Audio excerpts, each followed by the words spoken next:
Assalamualaikum warahmatullahi wabarakatuh.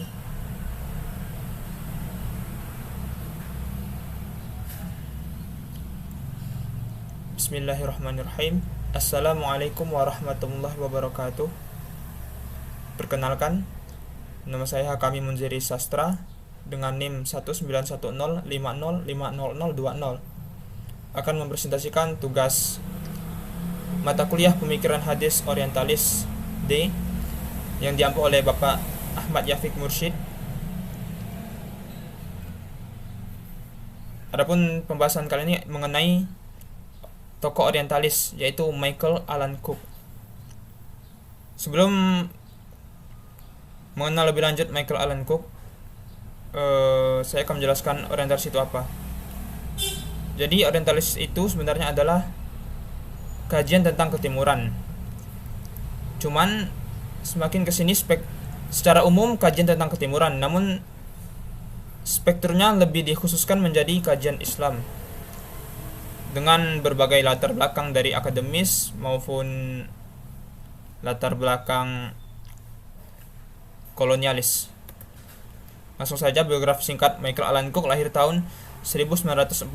Ia adalah seorang sejarawan Inggris Skotlandia di bidang keislaman dan berafiliasi di Universitas Princeton, New Jersey, Amerika Serikat.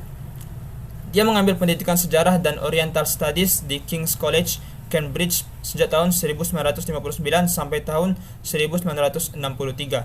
Kemudian dia melanjutkan jenjang pasca sarjana di University of London pada tahun 1963 sampai 1966 dalam bidang School of Oriental and African Studies SOS di bawah bimbingan Prof. Bernard Lewis pada tahun 1966 sampai 1984. Dia menjadi dosen di bidang sejarah perekonomian khususnya yang terkait dengan Timur Tengah di SOAS dan juga sebagai pengamat sejarah Timur Tengah pada tahun 1984 sampai 1986. Kemudian pada tahun 1986 ia diangkat sebagai profesor dalam bidang kajian Timur Tengah oleh Cleveland A. Dodge di Princeton University. Adapun posisinya dalam kajian orientalis dalam hadis, dalam karyanya Early Muslim Dogma beranggapan bahwa adanya fenomena penyebaran sanad hadis atau spread of isnad menyebabkan munculnya fenomena common link. Adanya spread of isnad terkadang membuat sebuah matan hadis yang semula hanya memiliki satu sanad menjadi bersanad lebih dari satu karena seseorang telah membuat sanad tambahan tadi. Dengan kata lain, bahwa Cook menegaskan kembali asumsi Sachs dengan akan adanya pemalsuan sanad yang dilakukan oleh para periwayat. Sachs ini adalah salah satu tokoh orientalis yang mengenalkan teori common link sebelum Michael Cook. Ada juga John Ball yang semakin memperinci teori common link. Nah, posisi kajian orientalis menurut Herbert Burke, Michael Cook ini berada pada skeptisisme mazhab baru atau renewed skepticism karena persepsinya yang meragukan keautentikan hadis Nabi dan secara periodik pemikirannya datang agak belakangan. Adapun pemikiran hadis Michael Cook ini mengembangkan dan memperluas salah satu teori Sachs, yaitu teori penyebaran isnad, spread of isnad. Teori ini menyatakan bahwa periwayat hadis terbiasa menciptakan isnad-isnad tambahan untuk mendukung sebuah matan hadis yang sama. Menurut Cook, munculnya fenomena common link ini adalah akibat dari proses penyebaran isnad dalam skala besar. Adapun proses penyebaran isnad, menurut Cook itu ada 3 cara, yaitu pertama, melompat periwayat sezaman. Kedua, menyandarkan hadis pada guru yang berbeda. Ketiga, mengatasi persoalan hadis-hadis yang terisolir. Mengatasi persoalan hadis-hadis yang terisolir ini yaitu hadis yang sanadnya hanya satu, jadi seakan-akan membuat sanad-sanad tambahan yang lain karena sanadnya tadi hanya satu. Menurut Michael Cook, dari ketiga proses penyebaran sanad tersebut akan mengakibatkan terjadinya fenomena common link yang dalam proses periwayatan hadis, dan menurutnya tersebarnya isnad dari seorang periwayat kunci ke sejumlah periwayat lain tidak menunjukkan asal-usul dan sumber hadis karena pada dasarnya semua isnad adalah palsu kecuali satu saja. Ini menurut teori Michael Cook ya. Ternyata pemikiran teori Michael Cook ini direspon oleh orientalis lainnya. Dia mendapat respon dari John Boyle yang mengatakan bahwa dia mencoba mempertahankan metode common link dengan mengemukakan dua argumen. Pertama, model konstruksi Cook tentang penyebaran isnad memang sering terjadi dan merupakan penyebab bagi perkembangan isnad. Meski demikian, jika kejadian ini benar-benar dilakukan oleh sejumlah besar periwayat yang sezaman secara bersamaan, maka ia seharusnya meninggalkan kesaksian dalam berbagai sumber rijal. Gagasan tentang adanya konspirasi untuk memalsukan hadis juga ditolak, karena jika benar adanya, maka tentu ada tanda-tanda dalam sumbernya.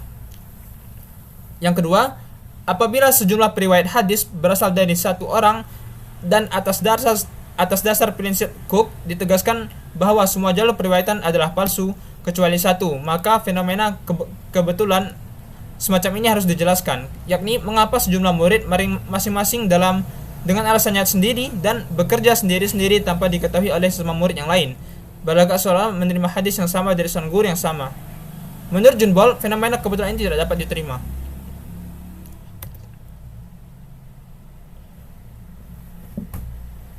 Pemikiran Cook ini juga mendapat respon dari Motzki. Menurut Motzki, prinsip Cook tentang penyebaran isnad tidak dapat diterima karena adanya kemungkinan bahkan kemasuk akalan bahwa isnad-isnad telah diciptakan dan kenyataan bahwa penyebaran isnad telah terbukti kebenarannya dalam kasus-kasus individual. Hal itu tidak sendirinya mengabsahkan generalisasi prinsip tersebut dalam mendevaluasi sistem isnad secara keseluruhan. Hal ini disebabkan karena maksud sistem isnad adalah untuk meyakinkan reliabilitas proses periwayatan. Nilai dasarnya adalah bahwa seseorang harus menyebutkan nama informannya yang darinya itu mendapat informasi itu. Lakukan hal yang sebaliknya adalah pemalsuan dan ketidakjujuran. Hal ini jelas diketahui oleh para ahli hadis yang akrab dengan sistem isnad itu. Analisis terhadap pemikiran Michael Cook. Michael Cook beranggapan bahwa adanya fenomena pengembangan spirit of isnad, dalam arti bahwa terkadang sebuah matan hadis yang semula hanya memiliki satu sanad kemudian menjadi bersanad lebih dari satu karena seseorang telah menambah beberapa sanad tambahan. Hal ini terjadi dalam tiga bentuk. Pertama, menghilangkan seorang perawi yang semasa. Dua, menyandarkan pernyataan atau hadis kepada seorang guru yang berbeda. Dan tiga, menghindari sanad yang terisolasi. Dengan ketiga bentuk ini, sanad sebuah matan hadis menjadi bervariasi dua atau lebih, sehingga menurutnya common link merupakan hasil dari pemalsuan sanad. Berbeda dengan fenomena common link yang dikembangkan oleh John Boyle, menurut John Boyle, common link merupakan pencetus originator hadis. Hal ini berangkat dari asumsi bahwa semakin banyak jalur isnad yang bertemu pada seorang periwayat, maka baik yang menuju maupun yang meninggalkannya, maka sejumlah besar seorang periwayat dan jalur periwayatannya memiliki klaim kesejarahan. Dari beberapa asumsi tersebut, Cook menyatakan bahwa penyebaran sanad merupakan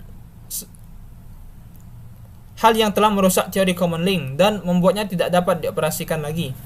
Dengan tiga cara yang dibuat oleh Cook, maka dia menyatakan bahwa sebenarnya fenomena common link ini tidak dapat memberikan informasi sejarah karena menurutnya seluruh isnad itu adalah palsu.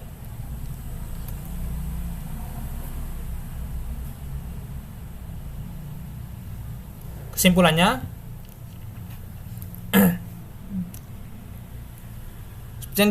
seperti yang telah dikatakan tadi, Michael Cook memiliki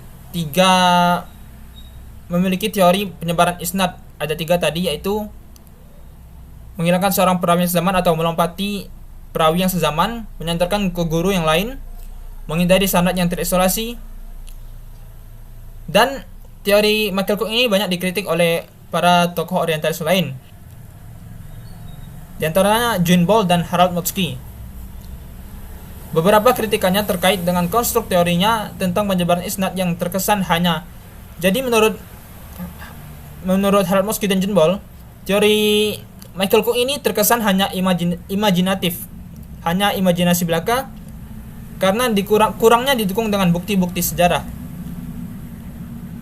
Penulis sendiri sependapat dengan kritikan tersebut karena Cook ini menggambarkan proses pembuatan isnad tersebut tanpa didukung dengan contoh yang konkret, hanya berupa ilustrasi imajinasi. Jadi Cook ini di sini teorinya itu tidak berdasarkan sebuah hadis yang konkret, hanya berupa imajinasi dari perawi dalam suatu sanad hadis tertentu. Baiklah, sekian saja presentasi dari saya. Mohon maaf atas segala kekurangannya. Wassalamualaikum warahmatullahi wabarakatuh.